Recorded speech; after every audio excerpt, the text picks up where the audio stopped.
सबसे अहम सवाल खड़ा होता है वो ये कि शिवसेना में जिस तरीके से सामना के जरिए शिवसेना ने अपनी बात रखी है, उसके बाद अभी भी देशमुख के बचाव में एनसीपी क्यों खड़ी हुई है? क्यों दबाव है और वो दबाव क्या है जो लगातार एनसीपी देशमुख के साथ खड़ी और बचाव कर रही है? लेकिन इस बीच आपको बता दें, सचिन वाजे कांड के बाद अब महाविकास आघाड़ी सरकार में अंदरूनी खटपट तेज हो गई है। इस मुद्दे पर शिवसेना के मुखपत्र सामना ने गृह मंत्री अनिल देशमुख पर निशाना साधा। सामना में लिखा गया कि पुलिस के दफ्तर में बैठकर सचिन वाजे वसूली कर रहे थे और एक्सीडेंटल होम मिनिस्टर को कुछ पता ही नहीं था।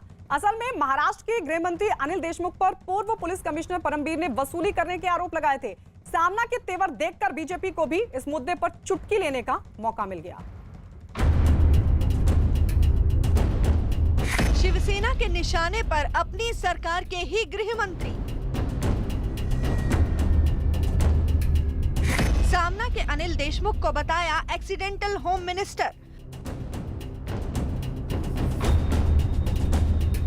महाविकास आघाड़ी में खटपट तेज। सचिन वाजे से जुड़े मामले और मुंबई के पूर्व पुलिस कमिश्नर परमबीर के आरोपों के बाद अब शिवसेना इस मामले से पल्ला झाड़ती नजर आ रही है।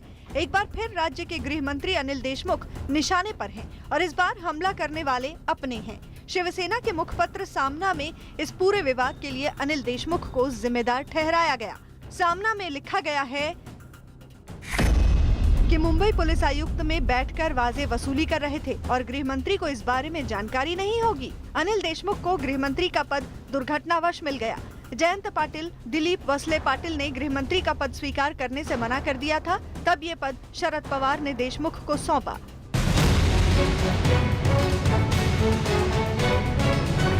बात यही खत्म नहीं हुई। सामना में यहाँ तक लिखा गया कि परमबीर सिंह ने जब आरोप लगाया तब गृह विभाग और सरकार की धज्जियां उड़ी, परंतु महाराष्ट्र सरकार के बचाव में एक भी महत्वपूर्ण मंत्री तुरंत सामने नहीं आया। लोगों को परमबीर का आरोप शुरू से ही सही लगा। सरकार के पास डैमेज कंट्रोल के लिए कोई व्यवस्था नहीं थी। सामना के लेख को शिवसेना का तेवर माना जा रहा है और सियासी गलियारे में इसे शिवसेना और एनसीपी के बीच बढ़ते टकराव की तरह देखा जा रहा है। सामना के तेवर पर बीजेपी ने बयानबाजी भी शुरू कर दी है। वे स्वीकार कर रहे हैं वाजे मामले में वसूली सरकार की इज्जत की धज्जियां उड़ चुकी है और इस समय कोई भी मंत्री बचाव के लिए सामने नहीं आया। यह कहते हुए वे इस बात को स्वीकार कर रहे हैं कि तीनों दलों में आपसी मनमुटाव और संघर्ष है। साथ साथ में वे अनिल देशमुख जी गृह मंत्री की ईमानदारी पर सवाल उठा रहे हैं।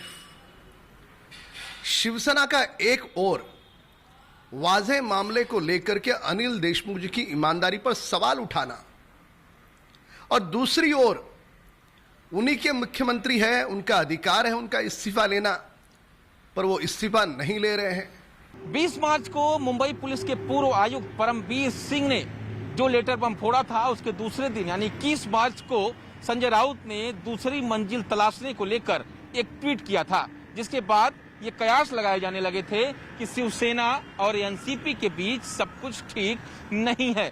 और अब जब सामना में खुद की सरकार के गृह मंत्री के ऊपर शिवसेना ने सवाल खड़े किए हैं, तमाम गंभीर आरोप लगाए हैं। हालांकि एनसीपी सकारात्मक कहकर इसे डैमेज कंट्रोल करने की कोशिश कर रही है, लेकिन जिस तरह से शिवसेना ने आरोप लगाए हैं, इसका परिणाम आने वाले दिनों में देखने को मिल सकता है।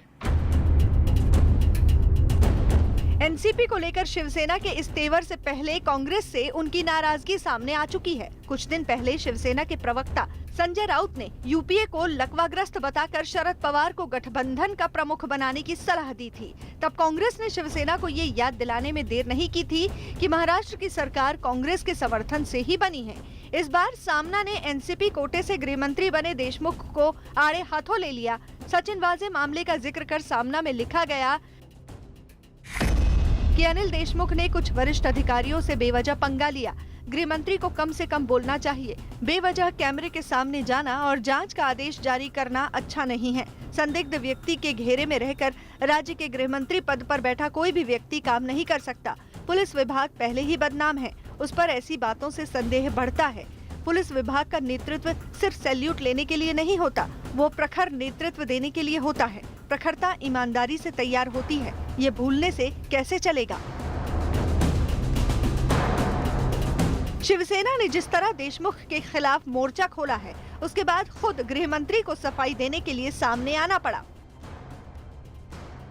एक्स पुलिस कमिश्नर, माजी पुलिस आयुक्त मुंबई, इन्होंने जो आरोप किए थे उसकी जांच होना चाहिए, ऐसी मांग मैंने कैबिनेट की मीटिंग में माननीय मुख्यमंत्री महोदय को की थी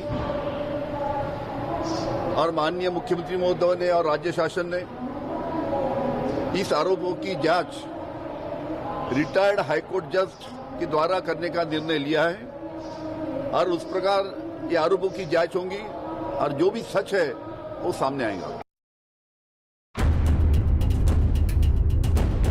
वाजे मामले में परमवीर के दावों और इससे जुड़े रोज होने वाले खुलासों से महाराष्ट्र सरकार की स्थिति समझी जा सकती है।